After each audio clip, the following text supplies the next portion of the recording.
Hello friends, कैसे हैं आप लोग। स्वागत है आप सभी का हमारे यूट्यूब चैनल स्मार्ट स्टडी 101 पर और मैं हूं दिव्या वर्मा। दोस्तों, आज हम लोग पढ़ेंगे जी.आर. संतोष के बारे में। ये बहुत बड़े कलाकार नहीं हैं, ज़्यादा आपको उनके बारे में नहीं पढ़ना है। कुछ ही महत्वपूर्ण पॉइंट हैं जो आप लोगों को बता दिए जाएंगे। और वीडियो पसंद आती है तो प्लीज़ दोस्तों वीडियो को लाइक शेयर जरूर कीजिएगा। और अगर आपने अभी तक हमारे व्हाट्सएप और टेलीग्राम चैनल को फॉलो नहीं किया है तो जाकर कर लीजिए। दोनों चैनल की लिंक मैंने इस वीडियो के कॉमेंट बॉक्स में पिन कर दी है, तो सभी लोग एक बार कमेंट बॉक्स जरूर चेक कीजिएगा। तो चलिए फिर पढ़ते हैं इनके बारे में। समय है इनका 1929 से 1997। 1929 में इनका जन्म हुआ था और इनकी मृत्यु यानी कि डेथ कब हुई थी, 1997 में। तो समय ध्यान रखिएगा। फिर आगे पढ़ते हैं। इनका पूरा नाम है गुलाम रसूल संतोष। तो नाम ध्यान रखिएगा, इनका पूरा नाम क्या है, यहाँ से भी प्रश्न पूछा जा सकता है। तो पूरा नाम है गुलाम रसूल संतोष। जन्म हुआ था 1929 को श्रीनगर जम्मू कश्मीर में। 15 वर्ष की आयु में इन्होंने पढ़ाई छोड़ साइन बोर्ड तथा दीवारें चित्रित करने लगे। तो 15 वर्ष की उम्र में इन्होंने पढ़ाई छोड़ दी और साइन बोर्ड तथा दीवारें चित्रित करने लगे। ये चित्रकला, पेपर मेसी और बुनाई में भी सिद्धहस्त थे। प्रारंभ में ये दृश्य चित्रण करते थे। 1953 से दृश्य चित्रण छोड़कर आकृति चित्रण करने लगे। 1954 ईस्वी में एन.एस. बेंद्रे के निर्देशन में बड़ौदा में कला की शिक्षा प्राप्त करने गए। यहाँ इन्होंने पहले घनवादी प्रयोग किए तथा तैल माध्यम का गंभीर अध्ययन किया। तो ध्यान रखिएगा, इन्होंने कला की शिक्षा कहाँ से ली है, बड़ौदा से। और वहाँ पर शिक्षक कौन थे, तो एन.एस. बेंद्रे। एन.एस. बेंद्रे के निर्देशन में इन्होंने बड़ौदा कला विद्यालय से शिक्षा ग्रहण की है। तो ये चीज़ आप लोग ध्यान रखिएगा। ये कश्मीरी व उर्दू भाषा के कवि और नाटककार थे। तो ये महत्वपूर्ण पॉइंट है, ध्यान रखिएगा। ये कवि और नाटककार भी थे। बेसुखरूर कविता संग्रह व समुंदर प्यासा है उर्दू उपन्यास इनकी प्रसिद्ध कृतियां हैं।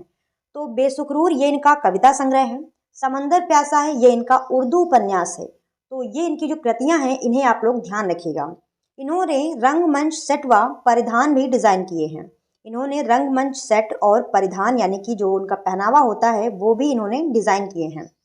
इन्होंने कश्मीर की श्वेत हिमाच्छादित पहाड़ियों की चोटियों के अमूर्त दृश्य चित्र तैल रंगों में बनाए हैं। इनके जो कश्मीर वाले चित्र हैं ये महत्वपूर्ण है, ध्यान रखिएगा। इन्होंने कश्मीर के श्वेत हिमाच्छादित यानी कि जो पहाड़ियां हैं, हिम यानी बर्फ, बर्फ से ढकी हुई पहाड़ियों का इन्होंने अंकन किया है कश्मीर की। इन्होंने पुरुष व प्रकृति को प्रतीकात्मक रूप में चित्रित किया है। अंधकार व प्रकाश युक्त अमूर्त रूपों का संयोजन ऐसा प्रतीत होता है जैसे किसी ज्वालामुखी से वृत्त, त्रिभुज, आयत, अर्धवृत्त आदि ज्यामितीय रूपाकार बाहर आते हुए किसी अज्ञात प्रकाश स्रोत से चमक रहे हैं। यह प्रमुख रूप से नवतांत्रिक कलाकार हैं। महत्वपूर्ण पॉइंट है, ध्यान रखिएगा। ये नवतांत्रिक कलाकार हैं। 1960 में उन्होंने खड़ी अथवा लेटी अनावृत्ताओं के अमूर्त चित्र बनाए। महत्वपूर्ण पॉइंट ये भी है।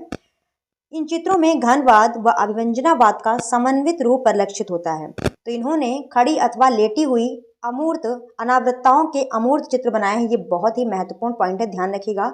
और इन चित्रों में घनवाद तथा अभिव्यंजनावाद का समन्वित रूप यानी कि मिला हुआ रूप परिलक्षित होता है। फिर 1953 में इन्होंने प्रथम एकल प्रदर्शनी श्रीनगर में की। तो इन्होंने पहली एकल प्रदर्शनी 1953 में श्रीनगर में की। और इनकी कला में रेखांकन महत्वपूर्ण है। ये पॉइंट आप लोगों को जो बताए जा रहे हैं ध्यान रखिएगा। उनके चित्रों में चारों ओर एक हाशिया होता था जो लघु चित्रकला से आया है। तो इनके जो चित्र हैं उनमें हाशिया बना होता था। हाशिया आप लोग जानते हैं ना, जैसे कि ये आपका पेज है, बीच में चित्र बनाते हैं, फिर जो हाशिया खींचते हैं इस तरीके से, बॉर्डर, ठीक है, बॉर्डर होता है, वही हाशिया है। तो इनके चित्रों में हाशिया भी देखने को मिलता था। यह तैल रंगों में मधुमक्खी के छत्ते से निकला हुआ मोम पिघलाकर लगाते थे जिससे चित्रों में चमक आ जाती थी। तो ये जो इनके तैल चित्र होते थे, तैल चित्र की बात की जा रही है, तैल चित्रों में मधुमक्खी के छत्ते से निकला हुआ मोम पिघलाकर लगाते थे जिससे चित्रों में चमक आ जाती थी, शाइनिंग आ जाती थी।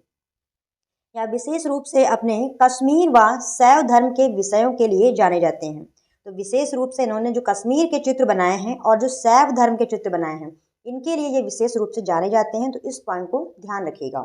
फिर आगे आते हैं इनके चित्र। पहला चित्र है मैं संतोष हूँ। फिर दूसरा है लेटी हुई अनावृत्ता। ये महत्वपूर्ण चित्र है, इसे ध्यान रखिएगा। लेटी हुई अनावृत्ता।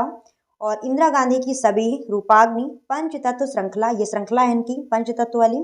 और झेलम नदी पर सूर्यास्त। तो ये हो गए इनके प्रमुख चित्र।